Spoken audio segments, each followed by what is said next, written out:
Hello everyone, आज की इस ट्रेडस्मार्ट बॉक्स ट्यूटोरियल में आप सबका स्वागत है। तो आज हम जानेंगे कि बॉक्स से डोरमेंट अकाउंट एक्टिवेट कैसे करते हैं। तो इन केस अगर आप लास्ट ईयर से अपने ट्रेडिंग अकाउंट में कोई ट्रेड नहीं करते हो तो रेगुलेटरी रिक्वायरमेंट की वजह से आपका अकाउंट जो है डोरमेंट हो सकता है। तो अकाउंट एक्टिवेट करने के लिए सबसे पहले आपको अपने मोबाइल में क्रोम ब्राउज़र ओपन करना है और यहाँ पर आपको बॉक्स का जो URL है दैट इज़ box.tradesmart.online इसे एंटर करके यहाँ पर आपको अपनी क्लाइंट ID एंटर करनी है।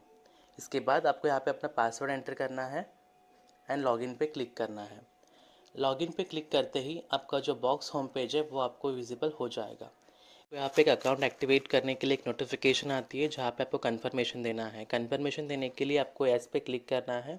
एस पे क्लिक करने के बाद आपको यहाँ पे एक मैसेज आएगा कि आपने लास्ट 1 ईयर से ट्रेड नहीं किया है तो OTP वेरिफिकेशन के लिए क्लिक हेयर का ऑप्शन दिया है, तो यहाँ पे क्लिक हेयर पे क्लिक कीजिए।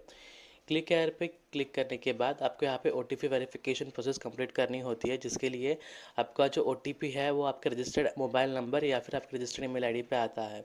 तो आपके पास करंटली जो भी अवेलेबल है SMS और ईमेल आईडी में से आप उस पर सेलेक्ट करके सबमिट पे क्लिक कीजिए। सबमिट पे क्लिक करने के बाद आपके मोबाइल पे एक OTP रिसीव हो जाएगा।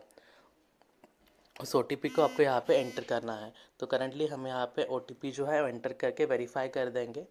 OTP वेरिफिकेशन प्रोसेस कंप्लीट होने के बाद आपको यहाँ पे एक in person verification process complete करना होता है, जिसमें कि आपको टेक अ पिक्चर का ऑप्शन आता है। तो टेक अ पिक्चर पे क्लिक करके आपको यहाँ पे एक फ़ोटो अपलोड करनी पड़ेगी। याद रखिए कि प्रोसेस कंप्लीट करने के लिए आपको अपने गूगल क्रोम को फ़ोटो क्लिक करने के लिए परमिशन देनी पड़ेगी। इसी के साथ अगर आप मोबाइल यूज़ कर रहे हो तो आपके मोबाइल में फ्रंट कैमरा होना ज़रूरी है, एंड इन केस अगर आप PC यूज़ कर रहे हो तो उसके लिए आपके पास वेबकैम का इंस्टॉल होना ज़रूरी है।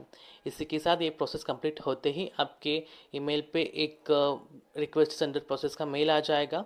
उसी के बाद विदिन 1 to 2 वर्किंग डेज़ में आपका अकाउंट जो है वो एक्टिवेट हो जाता है।